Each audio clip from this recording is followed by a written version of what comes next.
What's going on, people? We are Tottenham TV back here after a win. Spurs got 3 points in the Premier League for the first time in a while. I can't remember the last time we won a game. Ipswich. Beating all the great teams we are in the Premier League these days. But look, good to get 3 points. Good to get a win. Let's start off with the match review. Eventful day at the Tottenham Hotspur Stadium, on and off the pitch with the protests before the game. A good first half as well from Tottenham, followed by a very lackluster second half. But in terms of the protests, obviously I was there yesterday.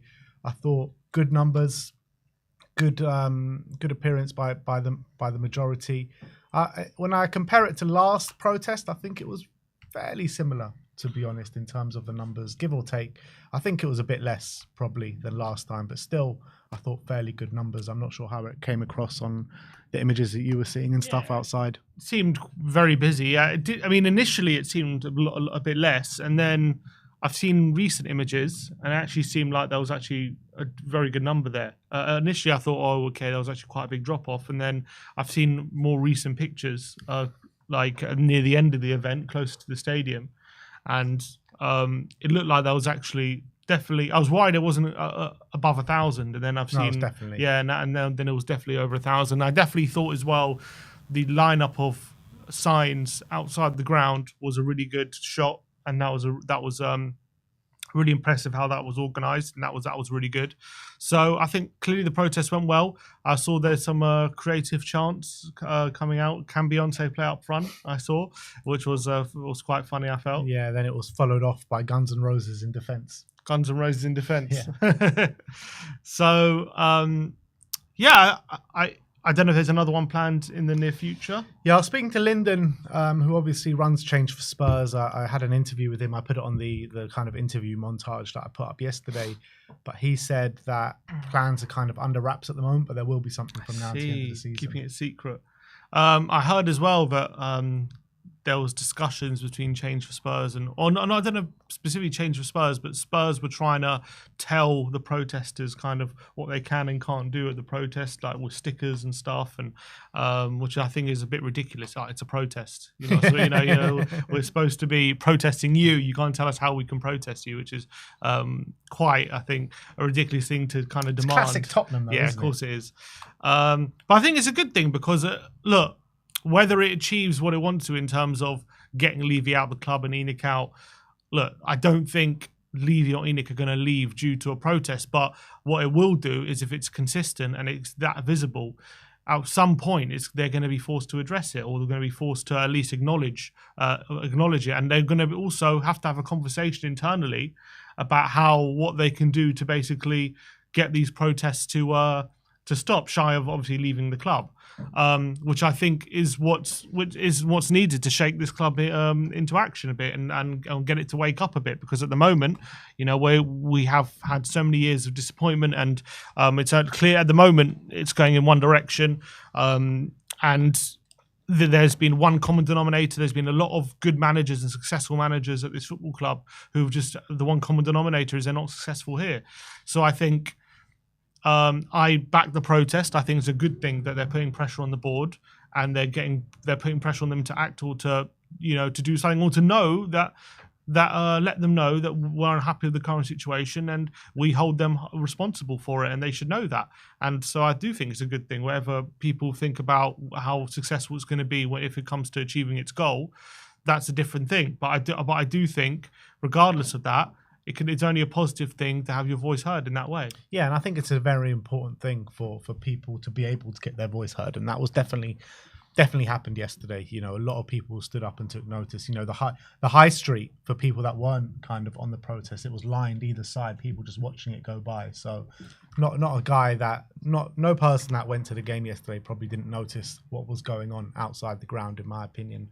But yeah, credit to Lyndon, credit to Change for Spurs and all the hard work that goes into it, because I think from an organizational standpoint, I think it was organized a lot better yesterday. And you can only kind of learn from past experiences, and I think they definitely learned a lot from the first protest, and this one was organised a bit better, and I think the next one will probably be even better. I don't know. I mean, I didn't notice it this time, but was there as much social media campaigning in terms of change for Spurs going on different podcasts and stuff this time round than there was last time. Yeah, I mean, there was a bit. Obviously, they didn't come on here, but I think they went on like Last Word on Spurs, and they went on other various different platforms. But yeah, I felt like the noise around social media was more noisy the first time, pre the protest. So in a way, it shows the appetite for it. The fact that it wasn't as noisy yet, there's still pretty good turnout. Yeah, and you know what? I was speaking to quite a few people yesterday at the protest, right?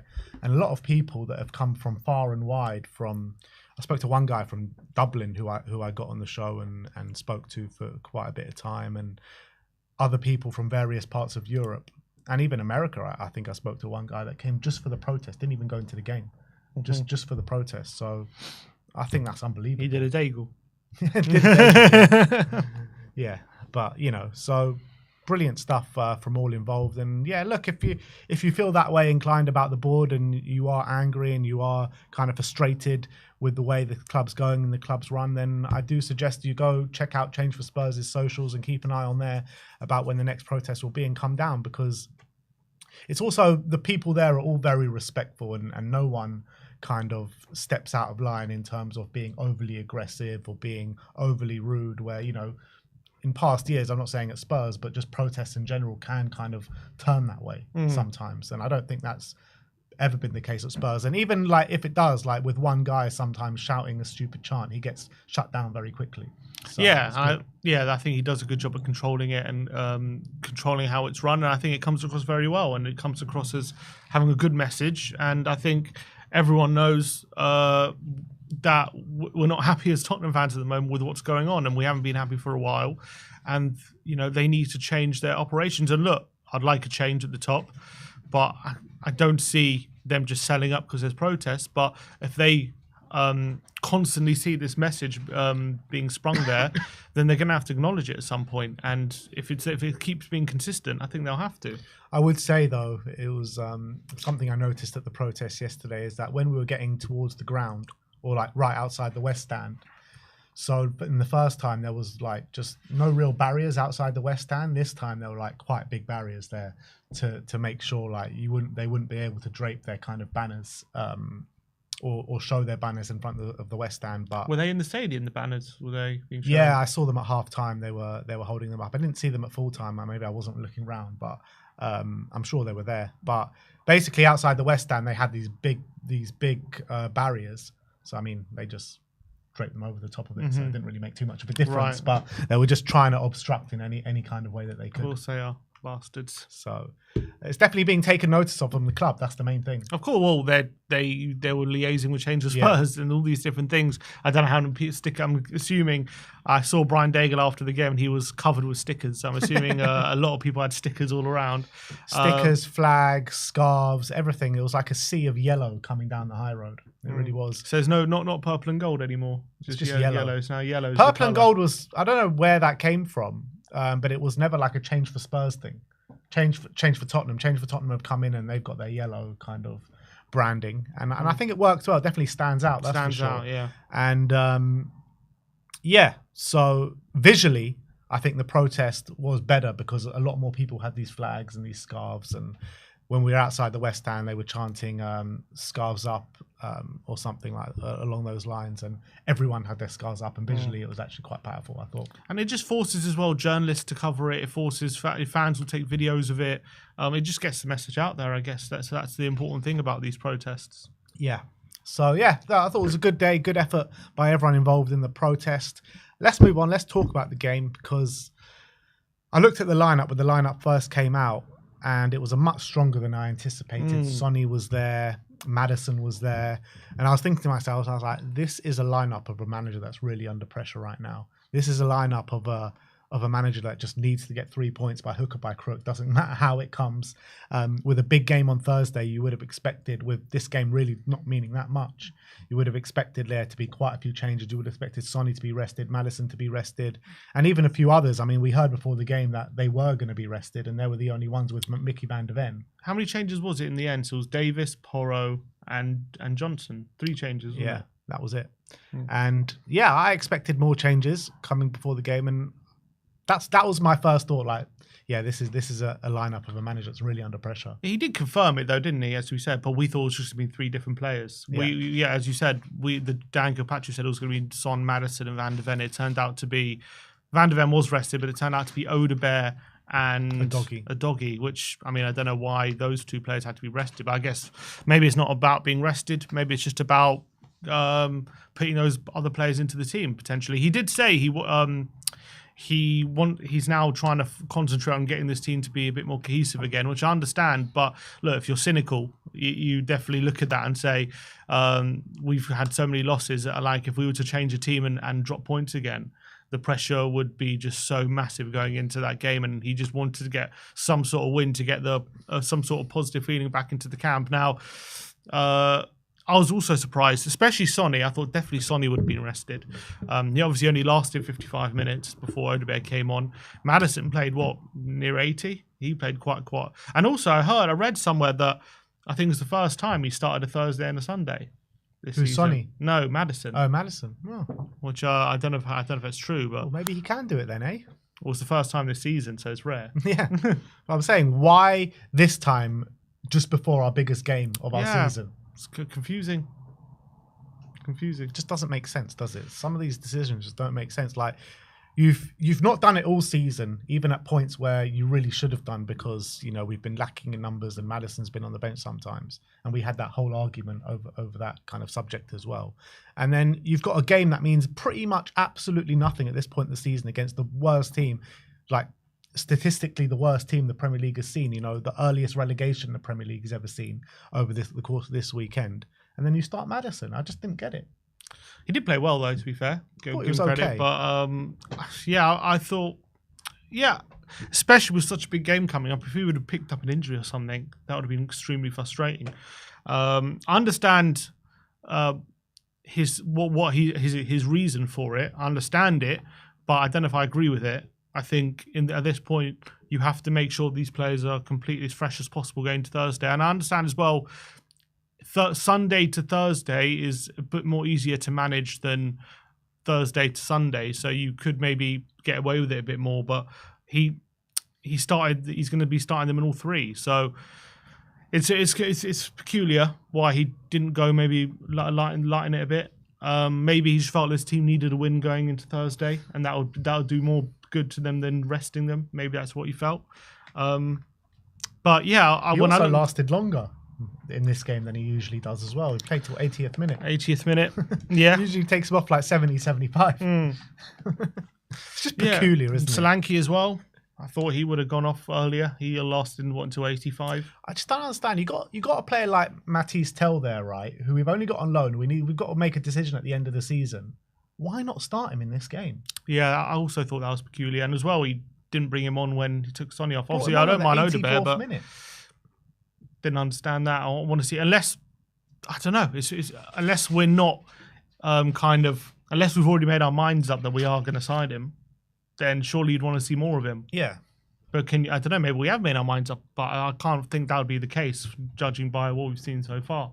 Yeah. You'd have thought you'd want to see more. Yeah. So it's all a bit strange at the moment. Yeah, it is. But look, I just think it goes to a manager that is severely under pressure right now, and he just wanted to get those 3 points and didn't want to risk it, not getting the 3 points basically.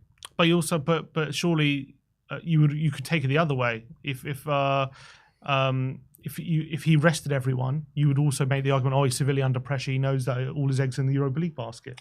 Yeah, but I mean, either way, you could say he's making decisions under pressure. Yeah, I mean, not really, because if he's resting all his players, I think that's what any manager would probably do, is rest the majority of players when you know the league form means absolutely nothing right now, and going into a game where it's the biggest game of your season. The Southampton game, there was no need. I think a manager that doesn't have pressure on him rests a lot of players. A manager doesn't have pressure on. I mean, as I said, you could look at it the other way. He knows the reality is he's going to be judged on the game on Thursday, not Sunday. Yeah, but he just needed to get. I think in his mind, he just needed to get that win. But maybe the team needed that. Maybe. You I know? mean, the team probably does need that. It's true. The team does need that. But I feel like even if we would have made a host of changes, we probably still would have won this game. Yeah, I like to think so. Yeah. Because I thought in the first half, Southampton were really poor. Like, really poor. Spurs were good. Don't get me wrong. I think it was a good start to the game. Energetic. We were all over them. We were creating chances. We got that goal. Did nearly go 1-0 down, though. Yeah, we did in the opening 5 minutes, which, you know, customary Spurs to give away big chances. But I thought all in the first half, I thought Spurs were pretty good. Yeah, it was pretty dominant. Yeah. I don't think it was scintillating. No, it wasn't scintillating. It was like a very slow and lethargic game, but I thought we had the better of it. We were cutting them open and we could have had more goals than we did. Yeah, it was like controlled. It wasn't like too helter-skelter, but it was almost like just kind of managing it while every time we went forward, it looked like we were causing problems. We were causing a lot of problems from set pieces. Romero had about 3 chances during that game. Obviously, we also had a goal ruled out through VAR from a set piece.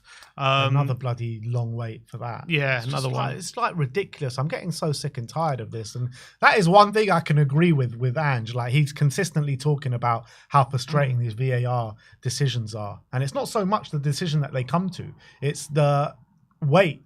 It's just constant waiting. You're just standing there at the ground, not knowing what's going on, just waiting for these stupid decisions to come through. I mean, how long does it have to take to come to a decision? What I didn't understand as well is the one on Thursday, it took the one that was an offside that took about 5 minutes on Thursday when they were looking if Colwell was offside. It took 5 minutes, but I could kind of understand why it took so long, because if you looked at the picture, there's so many different players involved, and you have to kind of pass through who's ahead of who, and like you have to do so many little lines, and like there's so many players bunched together. I can understand why that kind of took a while. This one was very, very clear. It's 2 players who they were doing it against. There was, I think, Ogachukwu from Southampton, and there was Romero. There was 2 players there. You just had to draw 2 lines. I don't know why it took like 5 minutes. Yeah. It was a very obvious, not obvious decision, but like it was very clear where they had to draw the lines, and what it was very clear kind of what they were judging essentially. So I don't really understand what took so long, when every other offside, like when it's usually as simple as just drawing 2 lines between one player and another, it's a very simple process. Obviously, when they're drawing the lines, it can take a bit of time, but usually in that kind of decision, I've seen it take 1 or 2 minutes. But to take 4 or 5 minutes on that was a bit of a joke. I don't understand why this specific one took so long when it was actually a pretty simple kind of decision, or something in terms of knowing where to draw the lines and all that kind of stuff. It was bizarre, absolutely bizarre, and they were taking it from different angles. What I don't understand is, they've got it from one angle, right? And then they decided to switch the angle, look at from behind where Romero looked a bit more offside. But I thought that when you draw the line, right, that line would be the same from any angle, if you understand. Think so, wouldn't you? Yeah, so I don't understand why it's all of a sudden changing. And apparently, I was reading.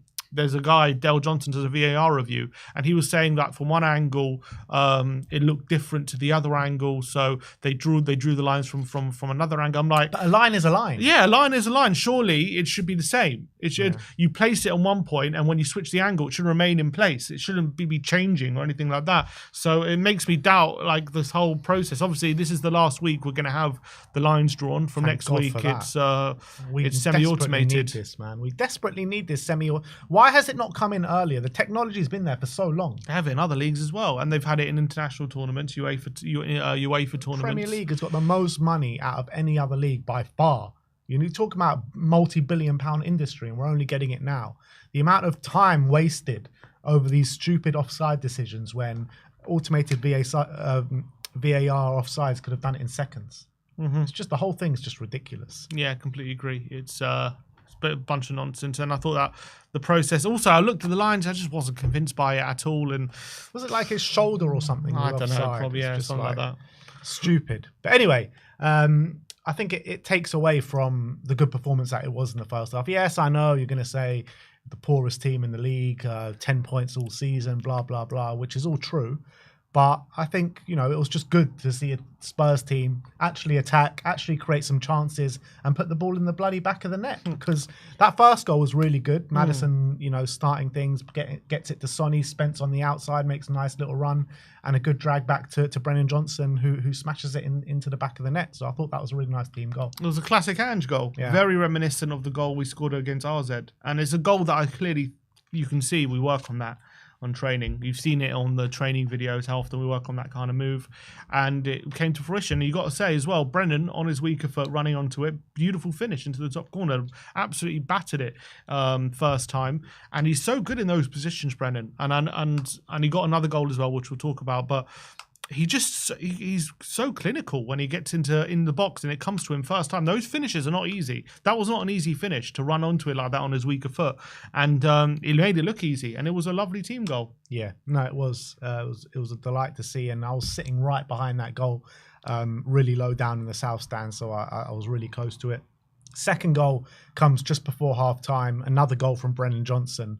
I mean, he completely outdid Ramsdale with that finish. What a nice little cute finish, just underneath Ramsdale, wasn't it? Yeah, it slid under him on the volley as well. Lovely little header, I thought, as well, from Maddison to set him up, which was, I think, caught everyone off guard. And just Johnson ran onto it and just a little flick volley finish, just kind of slow-mo past Ramsdale, just couldn't get closer to it. And it was another nice goal. And again, Johnson just being in that right position at the right time and finishing off what was, I mean, it wasn't a great move, but we kind of just took advantage of Southampton, being out of position and being a bit disorganised, and got the goal. Yeah, 11 Premier League goals now for Brennan Johnson, which makes him the second Welsh player, the first Welsh player to score over 10 goals in a Premier League season since Gareth Bale.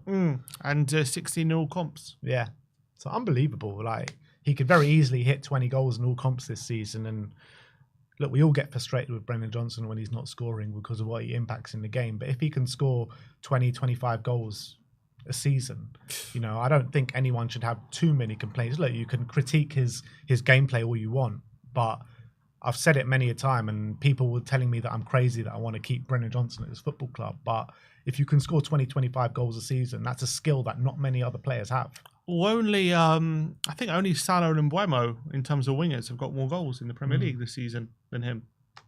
So I think that says a lot. That says a lot about how much he actually does score and how hard it is to get that many goals. He's one of the top goal-scoring wingers in the league, and that's not to be sniffed at, not to be chucked away. Now, I do think he's a big benefit. He's one of the big beneficiaries of Ange's system in terms of, I think, Ange really works very hard on getting him in those positions, and clearly that's something they work very hard on in training. And as well, when he gets to the byline, puts it across the face to goal, he's very good at that. I've said, if it's in a different system, I don't know if he would be as effective as he is in this system. So I think a bit similar to Sterling, he might be a bit of a system player, very much suiting the system, I think. Yeah, but I think there are a few systems that could work for him. Like you saw the Nottingham Forest how they were playing when he was in the team. He was an up and coming player, scored quite a few goals in that Forest team, a very transitional team. So I think a lot of our players are suited to maybe more transitional game as well, and I don't think Brennan Johnson's no different.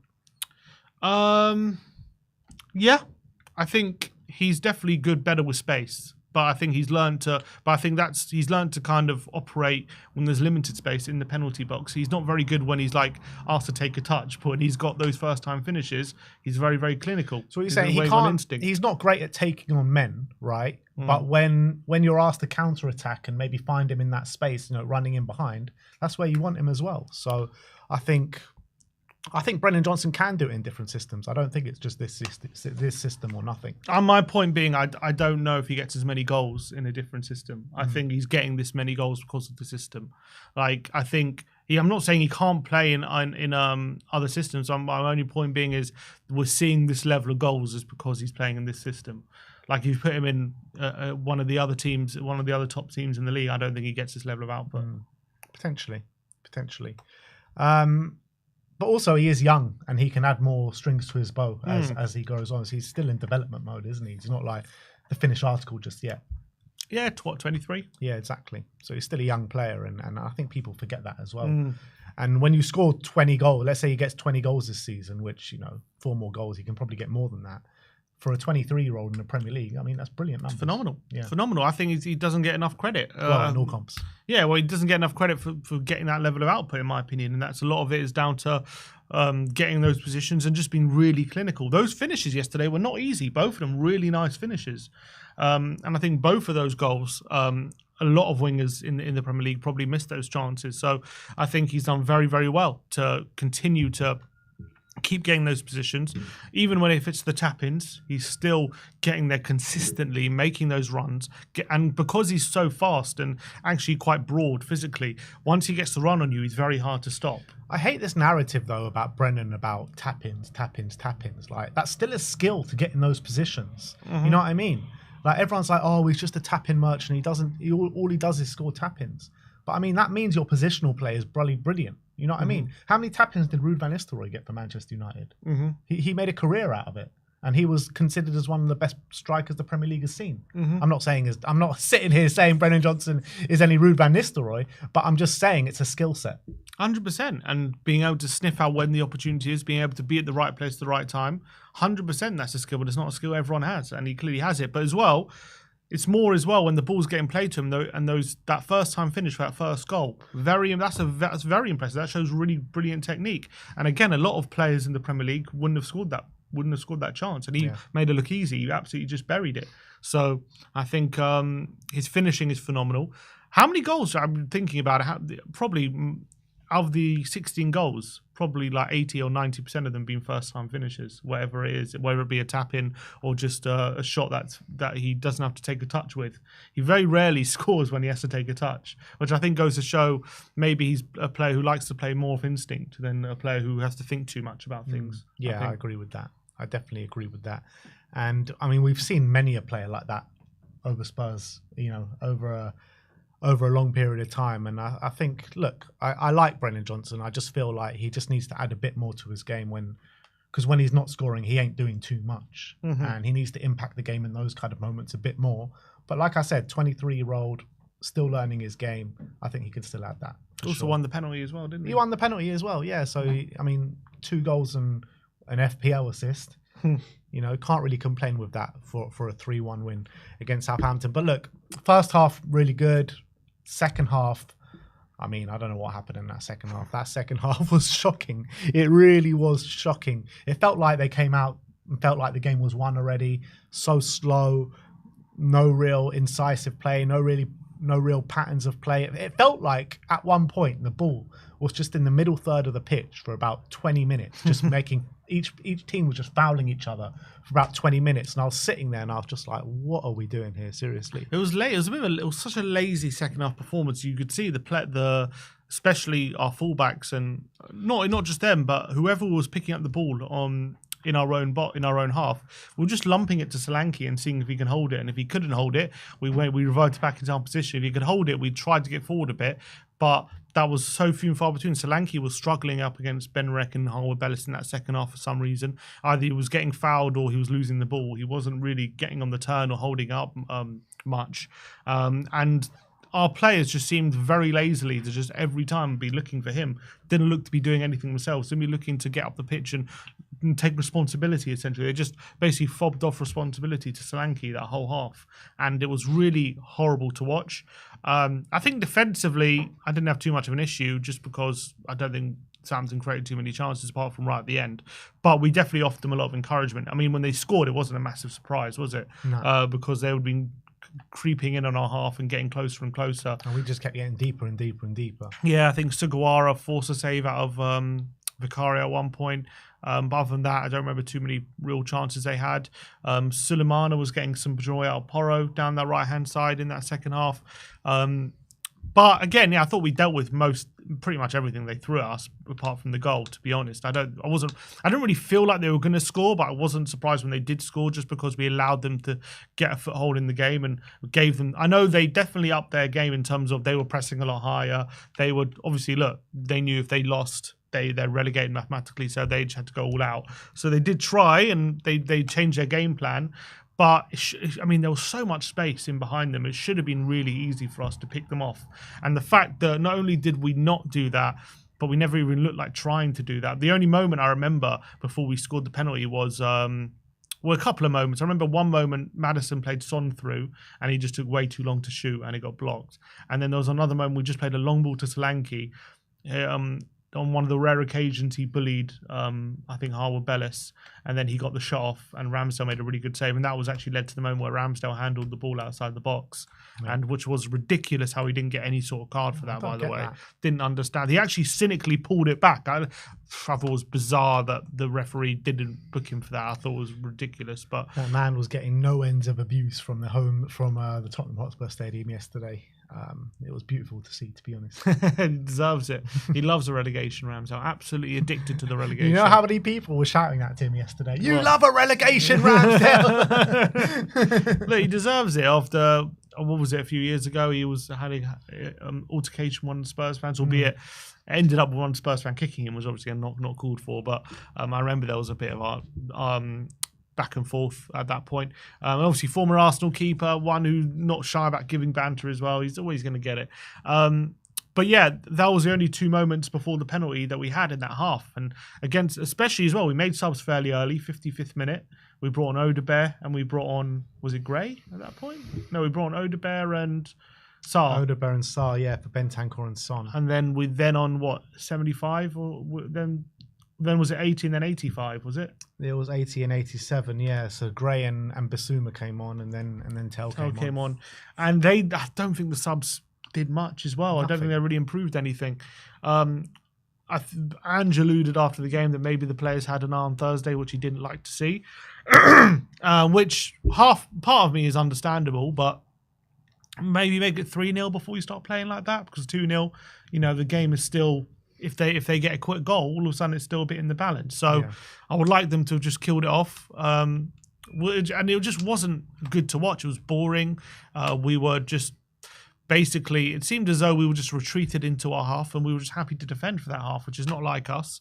And it wasn't pretty to watch. But I guess, on the other hand, it's and maybe not necessarily against Southampton, but it's also something that a lot of fans have been saying. We should maybe not continue to play like we always do it when we got to. The reality is, though, this is Southampton. Yeah. This is Southampton. And if we really wanted to, we probably could have scored about 6-7 goals yesterday. You know what I mean? That's how poor this opposition is. We scored 4 goals against them in the first 20 minutes on their own stadium. You know what I mean? Like, if we're on form, and we're at our creative best, like, we could score bucket loads of goals against this lot. So I think when fans are saying that, I don't think they mean against Southampton. Yeah, you're probably right about that. So, I mean, it was very disappointing that second half. There's no getting away from it. Obviously, we got a bit of luck kind of at the end to that penalty, which kind of came out of nowhere. It didn't really look like coming. It looked like we were just going to have to hang on after we conceded that goal. And Southampton obviously got that encouragement from the goal they scored, which again was poor defending. Back post, he's able to chest it and volley and take it down and shoot without anyone putting pressure on him. It felt like Spence was completely outnumbered at the back post. Yeah, he had 2 or 3 men there. Why is that happening? Shouldn't be. It's ridiculous. And it happens so many times of us just at the back post. This is just what I'm talking about. Like, it's not carbon copy, but same issues just creeping up time and time again with the defending at the back post. Yeah, it's been there ever since last season, really, to be honest. And it continues to be an issue, and that was an issue again with the goal we conceded. But credit, I guess, to Odebear for the penalty that we won as well, because he kind of nicks it off one of the Southampton players in the middle, drives forward, plays in Brennan, and obviously win the penalty. And what do you think about the Tell and Brennan kind of argument? They kind of Tell wanted the penalty. Brennan I haven't actually seen it. I haven't seen it because, like, live, I didn't see it. It was all the way on the other end of the pitch. And look, I thought, like, I saw Tell pick up the ball. So in the vlog, I was like, oh, it looks like Tell's going to take the penalty. But I don't see why I don't know why Johnson didn't take that. I mean, I do actually. I can see it from both kind of angles. So Tell obviously has just joined the club. He wants to get that monkey off his back and score his first Premier League goal for Spurs, which is understandable. And he's obviously a 19-year-old kid, and he's probably chomping at the bit to put the ball in the back of the net. But Brendan Johnson's on a hat-trick. For his first Premier League hat-trick, man, just let him take it. Yeah, but if Tell's a designated penalty taker as well at that point, I think there's a shot. Is he? I don't know. Well, there's a shot of Romero giving him the ball. Well, if that's the case, then that's the case. And if I'm Tell, and I think Tell probably needed it more than Brennan. As much as Brennan had the hat trick, the guy is still our top goal scorer. It's not like this extra goal is going to change much for his standing. Maybe for himself because he wanted that hat trick. I get it. But I think Tell needed it more, to be honest. If I'm Tell, there's no reason why I should give it up. Maybe he felt if the roles were different and Tell was on better form, maybe he would have felt like I can give this to Johnson. But he needed that goal. He needs to get up and run in the Premier League. And I thought he took it confidently as well. The way he just strode up and kind of shimmied a bit. Keeper went the right way. He couldn't do anything. He showed a lot of composure. Yeah, I thought for the penalty. Look, credit to Tell. I mean, I don't really have too many problems with if either of them took it. I didn't really care, to be honest. But I think if Tell's a designated penalty taker, then and Romero's the captain and he gives it to Tell, then it is what it is. Like, I don't really mind either way. And yeah, me neither. I don't think it's a massive issue. And also, it was interesting to hear Brendan Johnson talk about it after the game. He's said, "Look, I tried to get it off Tell." But at the end of the day, there's only so much you can talk about it before the penalty because I don't want to put him off if he's going to take it. And he said it's happened to me before where it's my penalty to take and someone's tried to take it off me and they've tried really hard and it's really put me off. And I didn't want to do that to him. So he said basically, look, he made his case, but he didn't want to push it too hard because if he was going to take it, he wanted him to score. So I think that's fair enough. Yeah. But look, all in all, 3 points, decent in the first half, really poor in the second half, but all eyes on Thursday at the end of the day. That's what it comes down to. We need to make sure we're right for that game. And if that's what it takes, a bit of a slow performance in the second half to make sure no one gets injured or no one's overly tired going into that Thursday game, then so be it. Yeah, and said everyone came through unscathed. Let's hope that's true come Thursday. Yeah, he says that, but I was actually quite worried looking at Sonny. I really was. I mean, he does go straight down the tunnel, then comes out straight away and then sits down. I was literally zooming the camera on in this, and then one of the team go and check him out. And then after the game, he doesn't look right after the game. He's looking very gingerly walking around, limping a little bit. I know Ange said everyone's come through unscathed, but that does make me concerned a little bit about Sonny. Yeah, maybe. Well, let's hope. Well, he did take him off in 55 minutes, didn't he? Let's hope it's not. And he did go long. down in the first half as well. Yeah, let's hope it's nothing too serious. When I was watching the video, when he comes off, he goes and shakes everyone's hand, then he goes down the tunnel. Yeah. Usually, if you're injured, you're not going to do that. You're just going to go straight down the tunnel. Yeah, that's true, but that doesn't explain why he's walking with a limp after the game. I don't know. He just played some football. Some people walk gingerly. I don't know. Come on. Some people He's played 55 minutes in a game of football where he didn't really have to exert himself too much. I mean, I don't remember too often Sonny walking around with a limp like that after the game. Haven't seen it. Have to watch it back. But hopefully, so he's not too bad. Let's hope so. But yeah, like I said, good to get 3 points finally. How many wins are we going to get from now to the end of the season now? Because we've got some really hard games coming up. Yeah. We've got 2 home games left, I think it is. 3. Nottingham Forest, Crystal Palace and Brighton. Mm-hmm. How many points can you see out of those 3 home games? I can't see many. Playing like that, probably not too many. It's Forest, I can't see. Like, how are we going to break down that Forest team? All depends on the situation at the time, if we're still in Europa or not. Like, if we're resting players for those games, it's hard to say. But there were signs in the first half, at least a bit of cohesion back in the team. But second half, didn't seem anything from us in that sense. But look, football changes very quickly. You know, really, if we have a great performance on Thursday and a morale boost performance, all of a sudden momentum can be with you. That all change, then it changes. But yeah, based off what I saw in this game, I can't really sit here and say that game gave me a lot of confidence that, you know, we're going to be flying on Thursday. But I'm hoping that we're saving a bit of energy so we're flying on Thursday. But a lot of people were coming up to me at the protest and they were saying to me, wow, I can't believe your brother's finally turned. I can't believe he's finally turned. But they all followed up saying, I bet you 1 win, he's going to turn back. So have you turned back? Haven't turned back yet. I'm open to turning back though. I don't like being on this side. I don't like it. I feel dirty.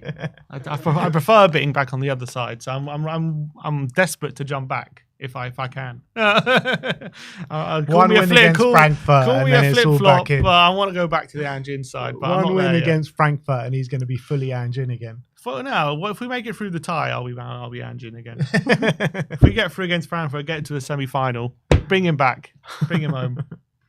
All right, let's move on and let's go to our player ratings. We're going to look at Vicario first. 7s all round for Big Vic.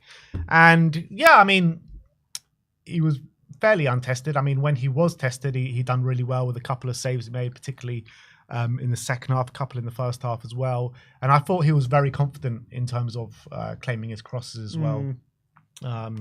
So I don't think he really put a foot wrong, Vicario. Yeah, I mean, the only thing is for the goal, it kind of goes through him. He'll be a bit disappointed with that, but it was from close range. I thought, other than that, was pretty good, I think, by and large. Made a good save from Sugawara, I can remember. Other than that, I don't remember too many other saves. I thought that initially the one in the first half was that he tipped it onto the post, but it actually wasn't him. It was actually a block from Porro, so don't know if he gets credit for that. Apart from with his build-up, play out the back, wasn't so bad this time. So, yeah, 7, decent performance. Jed Spence up next, 7s from Spence. Obviously grabbed himself an assist as well, which was a nice little cutback to Brennan Johnson off the back of a really nice run on the outside from him as well. Yeah, I thought he was decent. He was working his way through those tight spaces like he usually does. And I thought he was just generally just causing himself a really big nuisance for that Southampton side. They were just forced to continually foul him. I think he drew about 3 or 4 fouls throughout the day. So, yeah, good performance from Spence. I thought he was one of our better players. Yeah, lovely assist for the first goal as well. Just laid it on a plate for Brennan. That's something that clearly I think he's really worked on when it comes to getting to that byline and putting it across the face with his weaker foot. Because when he first started playing on the left, which when he first broke into the team, I definitely sensed a massive reluctance to use his left foot, and it led to us kind of moves breaking down, and it led to him getting to the byline, then having to cut back, and the move would break down. But it's happened a few times now. The RZ game, he put a really good ball in his left foot. I think there was, what game was it? I can't remember off the top of my head. There was one game where he put a really lovely cross with the outside of his right foot, nearly, I think it was at Arsenal, on a plate for Solanke, and he nearly scored. And on this occasion, another really good ball with his left foot across the face on a plate for Brennan to put home. So really good play.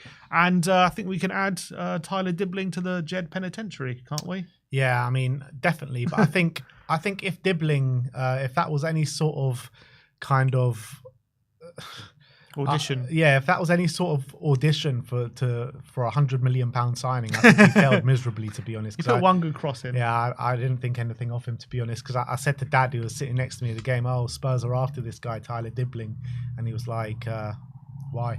Who? What? Are you talking about the left winger? Because Silemano played quite well. But yeah, Dibbling was not his finest game. Yeah. Let's move on to Cuti Romero. 7s all round for Cuti. Yeah, I did think he played a lot better than he did against Chelsea, that's for sure. He was a constant threat in the opposition box. He had, obviously, it was that header that was ruled offside. That would have been his assist for who scored that goal? Bergvall. Yeah, Bergvall, sorry. That would have been his assist. He was a threat from headers, from set pieces as well. Probably should have had a goal. The one kind of bad moment was when he lost the ball kind of charging up the pitch, which was a bit poor from him in the first half. But yeah, all in all, good performance, and I love just how aggressive he was, just continually charging forward, charging forward. Yeah, there was one moment I think Solanke played him through on goal, didn't he? Yeah. And he didn't quite have the pace to get away from the defenders, but that was just classic Romero. Yeah, I think his main assets in this one were definitely his aerial ability. He could have had a couple of goals. Ramsdale made 2 really good saves from Romero headers, and he also, as you say, got up for the header, which Bergvall ended up scoring, but he was slightly offside. He was really dominant, unlucky not to score. It was kind of him versus Ramsdale in that first half a bit, and I thought his passing was really, really great. And I thought, obviously, Archer had very, very little. There was one rash moment in the second half where he comes flying into a tackle and he misses it, and it put us under a bit of pressure, but we dealt with it in the end. I thought it was a pretty solid performance from Cuti. Yeah, Ben Davis up next. Him gives him a 7. I gave him a 6.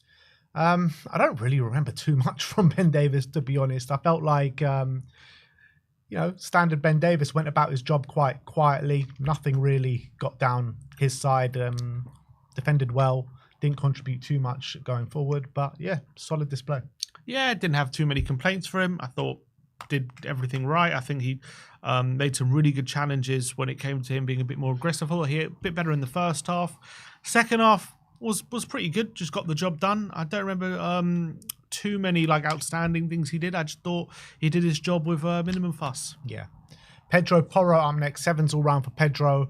I think he had a pretty decent display defensively and offensively. Defensively, I think he blocked one shot off the line, which looked like it was going in.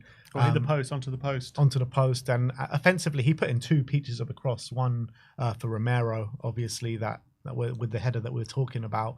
But I thought he defended quite well on his side. And a number of times he was coming over to the south stand and just trying to G us up a little bit and get us to sing a bit louder. But yeah, good display from Pedro. Yeah, I thought he was pretty good. The only thing I would say about him is there was points where Solanke looked like he had the beating of him in that second half, but actually there was some good coverage behind him for once, so didn't actually hurt us too much. But I think in general, really positive display. I think in general, his defensively, Solanke did kind of struggle to get past him too often. I thought he kind of was able to block his shots or whatever came up against him. And I thought going forward, definitely his set pieces were really great, really good set pieces on this occasion. A number of really good crosses into the box. I think all Romero's chances came from Porro crosses, and I thought it was a much better display going forward. And people just a lot of the time just overlook how much we missed his ability on the ball when he's not in the team, and I think we really do miss it. Bentancur up next, 6s all round for Rodrigo. And I thought, there was some good moments in there from Rodrigo. I felt like he was getting forward a lot more and getting into those dangerous positions a lot more. He was a little bit combative in display in the middle of the park, kind of recycling that possession, particularly in the first half.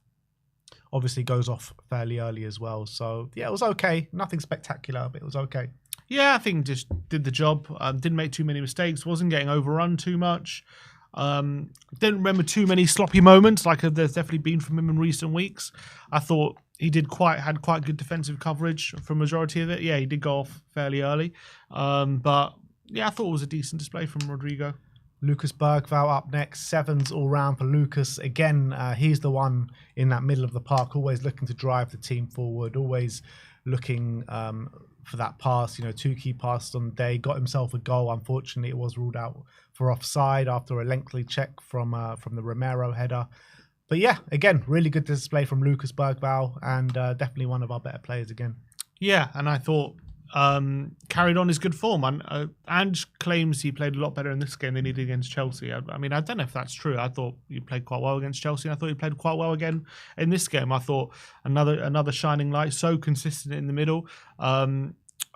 He's just someone who can do everything. When he gets the ball in the final third, he just looks like a player who's comfortable in that position. When he's defending, he looks comfortable there as well. He's so strong. So I thought another really positive display from Bergvall. And it's amazing how he's just settled into the side now and just become so at home in that midfield. Yeah. James Maddison up next. Sim gives him a 7. I gave him a 6.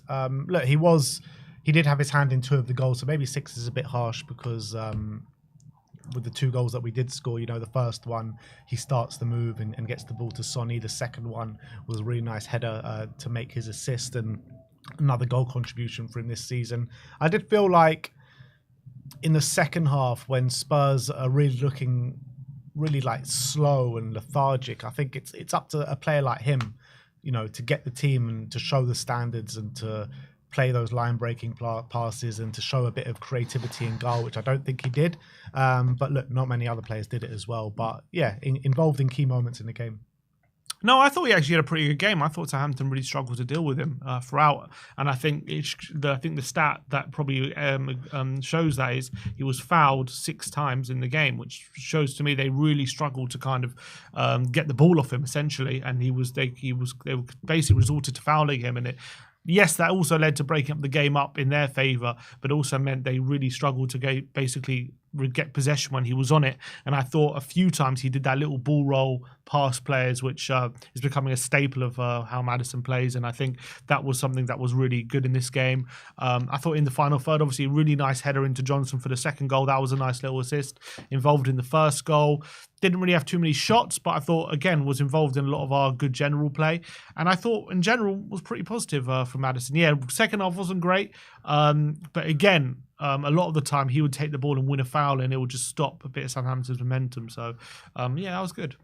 Yeah, to be fair, a lot of our players were getting fouled a lot. I mean, Solanke probably drew about 4 or 5 fouls on the day as well, and I don't think he played well. But anyway, Brennan Johnson up next. 8s all round for Brennan.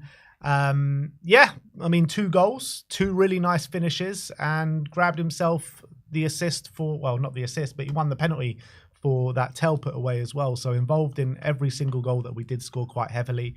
And yeah, apart from that, don't think he did too much, but what more can you ask for? Yeah, I think Brennan, look, he got 2 goals, he won the penalty, and I think that is, when you're doing that, you deserve a good score because those are crucial moments in the game. Those are big moments. And I actually thought his general play wasn't awful in general. I think it's been a lot worse. I think he was more involved in general play on this one. Although, again, it's so frustrating. A lot of the time, Brennan gets to the byline and how many times his cross is just hits the first man and either goes out for a corner or we lose possession. It happens way too often. He has to work out how to kind of create a bit of separation between him and his fullback to get that ball in because too often he fails to do it. But obviously, both goals were really brilliant finishes. The first one, first time finish on his left foot, powers it into the top corner, brilliant. And then the second one, nice little flick with the outside of the boot past Ramsdale. Both really, really great finishes, which are not easy. And for like a seasoned striker, he finished both those chances. And the penalty was a bit clever play from him, just to knock it to the side of the defender while he was sliding in and earn that. Because when I first saw it, I thought, the defender must have won the ball. But then, when they showed the replay, you can just see he just very cleverly just knocks it to the side and earns that penalty. So he'll be disappointed he didn't kind of get the hat trick and get that penalty, but yeah, look, great performance from him, and now our top goal scorer. Yeah, Sonny, Sim gives him a 5. I gave him a 6. Wasn't too great from him. I felt like he was struggling to beat his man whenever he was trying to go on a dribble, and I did feel like he was growing in influence a little bit towards the latter stages of the first half. He did obviously was heavily involved in the goal that we scored. The first goal that we scored with a nice little ball in behind for Jed Spence, who obviously got the assist, but yeah, I think with Sonny, he went off early in the second half. I'm not sure if he's carrying a knock or something, but he just didn't look completely right. But I did feel like he was like kind of gaining momentum as the first half was wearing on. Yeah, it just wasn't a great game from him in all honesty. He just nothing really went for him too much. I know he was involved in the first goal, so fair play to him. And that was a nice little pass from Spence. And he's actually done really well this season on those little interchanges with the fullback when we're on our game anyway. I think he's really improved that. And those little passes down the line or into the box, especially the outside of his boot, he's really doing well with those passes. And I think there was another good pass to Spence there with that. But a few times it looked like he was in on goal and it looked like he was going to, be decisive, and he just hesitated too long and the shot got blocked, or he ended up having to cut back, and that was really disappointing. Don't remember too much he really created in this game, or I don't remember too many shots on goal he had, which, that's a staple of how Sonny, when he's having a good game. So yeah, it just wasn't a great game for him, unfortunately. I did feel like there was a number of times where he was like drifting into the central areas of the pitch, and he found himself in like good positions. I was watching him quite closely, and he just wasn't found. He just wasn't found, which was a bit frustrating. But anyway, Dom Solanke, Sim gives him a 4. I gave him a 5. I thought it was a really frustrating day for Dom. Look, works hard as ever, always trying to put himself in those physical duels and physical battles, but the amount of times we got the ball into him and it just he would either lose it in the physical duel or he would win it and the ball would just bounce off him. That was pretty much what Dom Solanke was pretty much doing for the 90 minutes. And I was just standing there watching him, and it was just like every time the ball came into him, the move broke down, and it was just so frustrating. Yeah, I think there were some good things in there, but by and large, especially how much we used him in that second half, he really struggled to get in the game, and he was getting bullied a bit by Bednarek and Harold Bellis, which, you don't expect that. You should expect him to basically be physically imposing and make them struggle to get the ball back off him, and that wasn't happening. He was falling over. He was he did earn a few fouls, which obviously is positive, but a lot of the time he was just losing the ball, and his first touch was very off on a lot of occasions. Unlucky not to score with a nice shot from the edge of the box with his left foot, which Ramsdale had to be at his very best to save it, which was a fair shot. But other than that, didn't really trouble the back line. Didn't really cause as many problems as he should have in this kind of fixture, and that would be kind of disappointing. Although he was involved in the second goal, the way he kind of used his strength to hold off one of the Southampton defenders and allowed Maddison to win that header, so that was positive. And I guess if you watch the first goal as well, his run maybe draws a lot of the attention, leaving that space for Brennan. So a lot of it he won't get credit for. I guess I didn't give him credit for a lot of the other stuff, but when he's on the ball, need a bit more from him. His last goal was the 4th of January against Newcastle. I know he's missed a decent chunk of football since then. Goal or Premier League goal? Just goal in general? Just goal in general, yeah. Wow. So, I mean, he needs to... When did he come back from injury? He got injured. So his first game out was the 19th of January against Everton. And he came back against Alkmaar on the 6th of March. So he's missed a fair chunk, but still, it's not good enough. Yeah, we want more goals from him. Massively, yeah. In terms of the substitutes that came on, Pape got a 6 from Sim and a 5 from me. I mean, he came on. I mean, he just wasn't really noticeable, to be honest. I don't remember too much that he did. Didn't get himself too much involved. So I just gave him a 5. Yeah, you would have thought you would have added a bit more energy into the team, but he didn't really do it. It just, I think he tried to get us up the pitch a bit, but didn't really do that, to be honest. It was a bit frustrating from him. Yeah, a bit of a forgettable cameo. Yeah. And then last but not least, we're going to talk about Wilson Odebear, who gets a 6 from Sim, a 5 from me. I thought he was struggling when he first came on, a bit of an erratic performance, but as the game wore on, he got more and more involved and obviously did some great work for the penalty that Johnson did win. So I guess that's probably the only positive thing he actually did. Yeah, it was not fantastic from him, but he did help win that penalty for Brendan, and a lot of his hard work, winning that ball in the middle of the park, driving forward into space, and passing a good pass into Johnson, who obviously won the penalty in the end. Yeah, I thought a few times he looked like he was going to take on Kyle Walker-Peters, and he just failed to do so. And you would have thought in that time of the game, at that period, it would have been a good time for him to do that, and just never really got going until near the end. Yeah. And last but not least, Ange Postecoglou, 6s all round. Credit for getting the win, albeit against a very poor Southampton side, which has got to be said. Picked a strong team, which was much to my surprise. In my opinion, it was a team picked of a manager that's severely under pressure, that just needed a win, even if it is against Southampton with a big game coming on Thursday. But yeah, it was good in the first half, but second half was just completely shocking, and we needed to put that game to bed a lot earlier than we did. It could have come a bit unstuck, but luckily it didn't. But look, I'm not gonna sit here and criticize him too much because we won the game. Yeah, I thought definitely Son and Maddison could have been rested. I didn't. Even Solanke. Maybe Solanke as well. Obviously, Richie was on the bench. He didn't get any minutes. I was a bit perplexed by the lack of use of Tell until the latter stages as well, especially in this kind of fixture, which should have been perfect for him to kind of get on the pitch, boost his confidence, have a really good performance, and that never really happened. I was a bit happy with the first half display. It was a bit more controlled. We didn't really allow Southampton anything, and we basically dominated and got the goal. So and 2 good goals as well, very kind of Ange staple goals, especially that first one. So credit to him for that. I didn't have too many problems with the subs in terms of the personnel, but they didn't really impact the game too much, which is disappointing. And the way we laboured in that second half is also, he's got to take a responsibility for that, for allowing that to happen. And that's not the first time that's happened as well. So I can understand that given the situation, given the circumstances as well. I think under different circumstances, we would have been a bit more happier with what happened yesterday in terms of if we were near the top of the league. Yeah, if we weren't 14. If we were near the top of the league and that we had that performance ahead of a big European game, I think you could be a lot more forgiving of it. You'd be like, look, it's not the best performance. We've got a big game on Thursday and we just got the job done.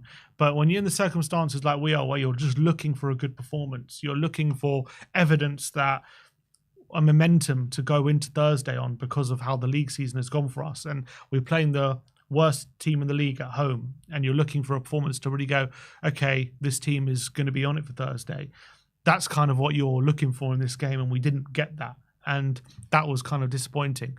It wasn't the first half wasn't bad by any stretch. It was fairly good, but wasn't exactly amazing. It was just fairly good. I'm not going to complain too much about it. It was decent, and then the second half was extremely drab. And going into the game against Frankfurt off the back of that performance isn't ideal, to be honest. We would much rather just go into that having a great second half and having swatted away Southampton very easily, and it never just didn't pan out like that. So that was slightly disappointing, but let's hope we can really turn it on for Thursday. Yeah, you're looking at that win and you're looking at potentially turning around our Premier League campaign in terms of form.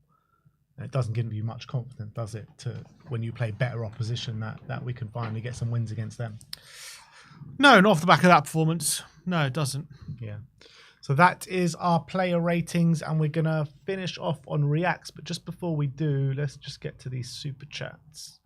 And Alex Smith says, I would like to ask you this. If we were to win the Europa League, is this just papering over the cracks for finishing 13th or lower? Is it papering over the cracks? Probably. Yeah, I guess depends how our season ends. But in terms of Premier League, but is it papering over the cracks? Yes, probably. I wouldn't say winning Europa League means that we are now a good team again. But definitely shows that we can be a good team. That's what it would show if we win that Europa League, and it would show that there is something to build on. But usually winning a trophy is reward for becoming a good team. That's usually what usually anyway, not always. You can win a trophy, in circumstances when you're not a good team. But usually how it works is you become a good team consistently in the league, and you kind of get rewarded for that by winning a trophy or one of the cups because you've shown consistency. So in that sense, I don't think that would be the case for Tottenham, though. That's what I'm saying. I would say, it depends. I would say it would, if we won it. But again, it depends on the context. If we get very lucky and win all these games and do a Chelsea 2012, right, get battered all game and just somehow get through, or even a Spurs 2019, then you could say papers. Yeah, got lucky, papers over the cracks. But if we very much deserve to win it, then it shows you can be a good team. That's what it would show. But yeah, I guess what does papering over the cracks mean? I guess does it mean we're rubbish and we just got lucky, or does it mean that all still is not well just because we won the trophy? I think that's true. Yeah, I think that is true. Well, you still need a lot of work, but would it give me something to build on if we win that trophy? 100%. It depending on the context. Thomas Owen says, we have the second highest goals in the league, with so many of the goals against us coming from individual errors. Are we as bad as we think we are? I mean, we're sitting 14th in the league. It's hard to say we're better than we think we are. I don't think that we're look. We've been through this so many times this whole season. In terms of why we are where we are, I don't think if it wasn't for what's happened throughout the season would be this low. But it's also fair to say that when we haven't had injuries, it's not like the results have been perfect either. We've also had a lot of losses, so I don't think we're as bad as the league position is, in my opinion, in terms of the league, and even as a team. But when you've been through what we've been through, it's very, very difficult to manage that kind of situation. The fact that we've got that many goals is a positive thing, but obviously a lot of them are coming, games not against the bottom side. Well, a lot of them have come against the bottom sides, but a lot of them against Southampton, 4 against Ipswich, 4 against Man City. Yeah, a lot of them are coming. There's been a lot of games that we haven't scored. A lot of them have been bunched up, which is also true. But you still need to score that many goals. There's a reason why we scored so many goals, which is still a good stat. But I think there's a lot of reasons why we've committed a lot of errors in certain games, and why we've come unstuck in certain games, why we've lost a lot by the odd goal in certain games. But also we have to blame you have to blame the team for a lot of the other some other certain defeats as well. Some games we've been the better side and not gotten the result. Some games we've just shot ourselves in the foot. At the end of the day, you are where you are in the league, and I wouldn't say. Oh yeah, I'd say usually the rule of thumb is the league table never lies. So where you are, you deserve to finish. You deserve to be there, and that's reality. The league table literally never lies. Mm-hmm. You know, it's over such a long course of time. It usually, even if like at the beginning of the season or for a short space of time, like you don't get what you deserve. But when it comes to 31 or however many games we've played this season, that is where you should be. That's the reality. Yeah, you are. You finish where you deserve to finish. Yeah. C9 Manic says, after yesterday, Donnelly over Dibbling. I mean, they are very different positions. Dibbling's a winger and Donnelly is a midfielder. But why not both? I mean, after yesterday's performance, it didn't convince me about Dibbling, that's for sure. Yeah, I mean, I'm not going to base it off one game, but, you know, the guy's 18. He's going to be consistent. I've seen enough from him to suggest he's going to be a serious talent. But yesterday wasn't his greatest, best game. He'll be, even in that context, he still nearly got an assist. All right, let's move on to reacts and see how the internet did react to the game yesterday, starting off with Johnny H. saying, what are your thoughts on yesterday's penalty fiasco? Brennan Johnson chasing his first Spurs hat-trick, breaks free, and Wellington chops him down in the box. It's an obvious penalty, a great chance now to get his third, right? Nope. Porro takes the ball off him and gives it to the captain Romero, who gives it to Tell. WTF. The look on the poor kid's face when he realised he's not going to get his chance. What's Kuti thinking? Well, Kuti, you can see on the video as well, Kuti does have a little word with Brennan just before the penalty. And he said, I think maybe Kuti recognising that Tell needs it more than Brennan right now as well. Maybe that's part of it. Maybe Tell is maybe there is a kind of designated list when it goes, probably goes Son, Solanke, maybe Tell. Maybe, I don't know. I don't really know. But the way Tell took it, I have to say, that was a lot of composure. And I don't think Brennan would have taken it like that. He probably has, I would have imagined he has a different technique. And I think Tell's composure in that position, that probably, I can understand him being maybe above Brennan in that aspect. I don't know, but Brennan's a very good finisher in his own right. Just because you're a good finisher doesn't make you a good penalty taker. I don't see why Brennan wouldn't be a good penalty taker. There's nothing to suggest that he wouldn't. Composure's different, very different. I'm not saying he would have been a bad penalty taker. I'm just saying that the way Tell took that, I don't see Brennan taking it in a similar fashion. I think he would have taken it in a different fashion. In terms of composure, Brennan's finishing doesn't come from composure; it comes off instinct. It's very different. When Brennan has too long to think about things, usually things go wrong. It's when he plays off instinct, one time finishes, that kind of thing. When he has very little time to think about things, that's when it goes right for him. Have we seen Brennan take a penalty before? Don't think so. Maybe for Wales. Maybe for Wales. I don't know. Is he Wales' penalty taker? I think he is, isn't he? Don't know. I don't know. Maybe not. Maybe Wilson, I think. But look, I think when it comes down to something like this, when two players are arguing, it always has to come down to the captain to make that decision and to stamp his authority and to make sure this doesn't go on for too long. And I think Kuti did a good job of that yesterday. Yeah, and look, Johnson should back himself to score more goals. He doesn't have to get a hat-trick for a victory against Southampton. He'll have another opportunity for a hat-trick. Yeah. Joel Kim says the first person that Bergvall runs to after his goal, which was later disallowed, was Son Heung-min. After the game, he also planted a kiss on Son's cheek.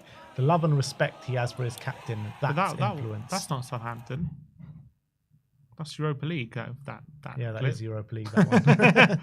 But yeah, what was actually a shame though was the goal he scored was actually. I don't know if you can call it a bit of luck, but it was a bit of instinct and outstretched foot, but it did just guide it into the corner. It was actually a nice finish, even on instinct, and obviously that would have been his first Premier League goal, which was really disappointing. So lovely celebration as well, coming over to the fans. A shame that it didn't count. Yeah. Mari7 saying he's limping. Hopefully it's nothing serious and he'll have a good rest until Thursday. Yeah, I mean, he's definitely not moving totally all right, is he?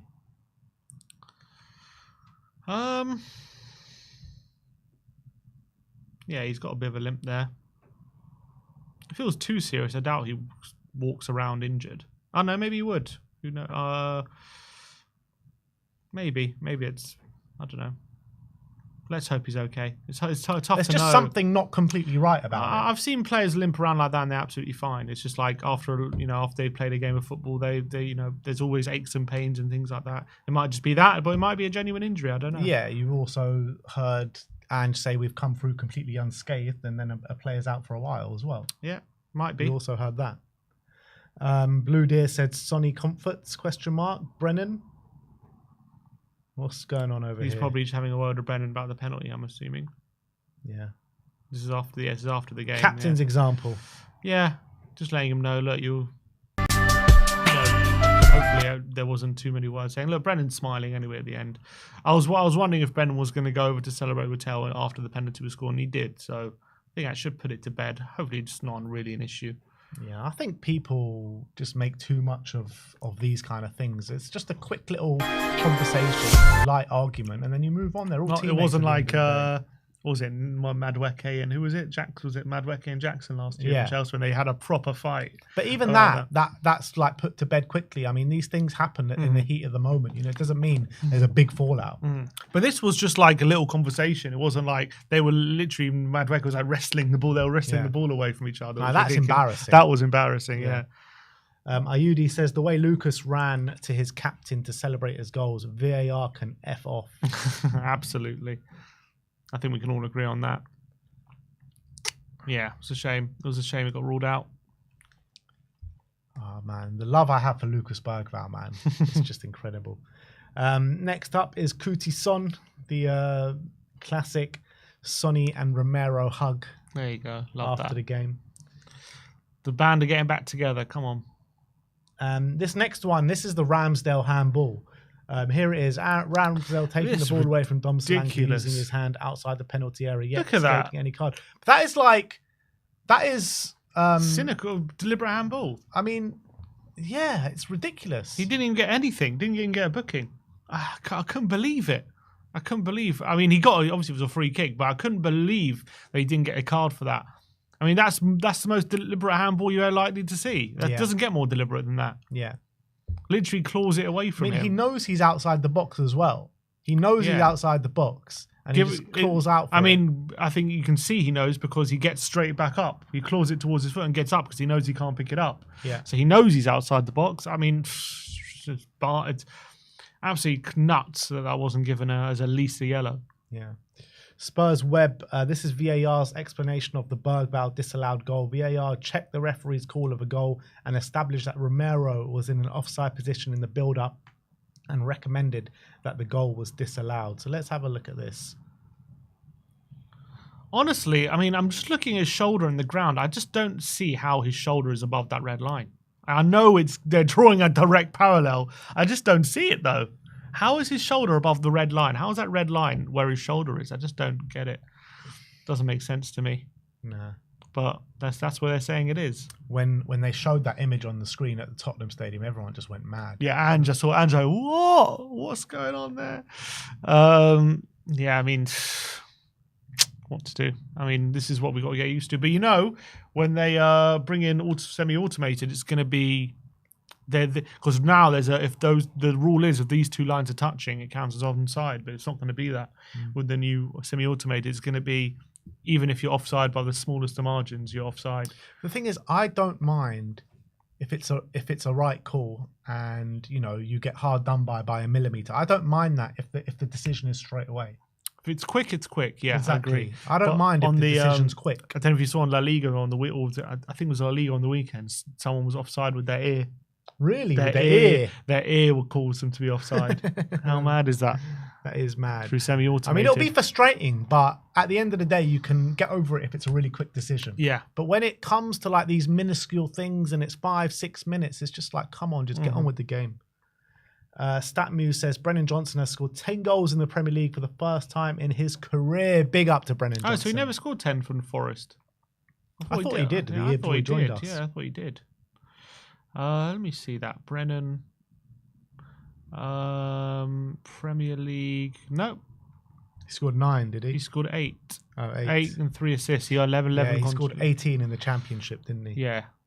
He scored 16 in the Championship. It says 16 goals and 10 assists in the Championship. All right, fair play. Big up to Brennan Johnson. Next up from Sam Cornish says, this might be the most favourite photo I've ever taken this season. Nice picture of Dom Solanke. Looks too lonely, though. That's kind of how he was in the second half, basically. Yeah, that was basically him in the second half. He was surrounded by Southampton players. Next one from SZY Comp says, get him coached and we go places. 15 goals, 15 GAs last season, 20 GAs this season. I mean, his output's improved, so from when he was at Forest. I mean, I don't know how much more you expect from him GAs, but it's very impressive. He's very good in the final third, in terms of in the box. You say that, but I mean, like we said before, a 23-year-old that's only supposed to get better, and he's doing this at this kind of level, then he should be getting better, and he could be getting better. No, but I don't understand. Get him coached. Like, what do you think they're doing? Yeah, I think what people are just saying is what, you know, our grievance with him. You know, he gets those goal contributions and he just doesn't do much else. I know they've pointed out the goal contributions there, but I feel like if you have him doing the other things that we want to see him, like you've got a top player there. Ayudi says only one in the second half. Yeah, that was a stat. On 75 minutes, we had one touch in their box in the second half. It was mad. Against Southampton. It was mad. We just couldn't get near them, which is just, I don't know how that happens. Zeus is saying relegated 4 times, Mr. Aaron Ramsdale. So at one point, Arsenal fans were calling him the best goalkeeper in the Premier League. Okay, I always knew he was so average. Whoever signs him next, beware. Yeah, exactly. God, I wouldn't want to be his next club. Oh, where's he going to go? Where's he going to go? Leeds? Is he if going he to stays go at Southampton, they're going down again. They got to sell him. I reckon one of the promoted He's a teams curse. buy him. He's an absolute curse. Yeah, he is. Tottenham Hotspur views from N17. Are these Sam Cornish specials again? I think they're doing Cornish-like. Because he was employed by Spurs for a bit. Oh, was he? Yeah, he has been working with Spurs. Oh, so maybe he is Cornish. He's so good, though, those Cornish photos. He's a great photographer. Carly on you Spurs this second half. Kulusevski just yawning. Yeah, literally. That's what the whole of the South Stand was like, just yawning all the way through that second half. It was such a poor second half. God, so forgettable. Zeus says, we won a game that resulted in the earliest ever relegation. Come on, that's the trophy. I think that's 3 seasons in a row we've relegated a team. Really? Last season we relegated Burnley, and the season before we relegated Leeds on the last day. Oh, that's right, yeah. 3 seasons. I remember back in the day I went to the Valley. We relegated Charlton. So we're the relegation killers. Come on. If you come here, we'll relegate you. Exactly. Carly says, explain this. And that was the handball. Yeah, nuts. That we saw. It's just crazy. Spurs Army said, Tell steps up to score his first Premier League goal and seal the points for Tottenham. Really nicely taken penalty from Tell. Yeah, I just like the composure. He was able to stumble his run up, and just calmly slot it in. Very, very nice from Tell. Spurs pictures that go hard. This is Brennan Johnson after he scored one of his goals yesterday. Lovely picture there. That's a great picture. Good to see him smiling. And I think that is that. That is it from Reacts. And I think that is it from us today, unless there were anything else to get through, which I do not think there was. No.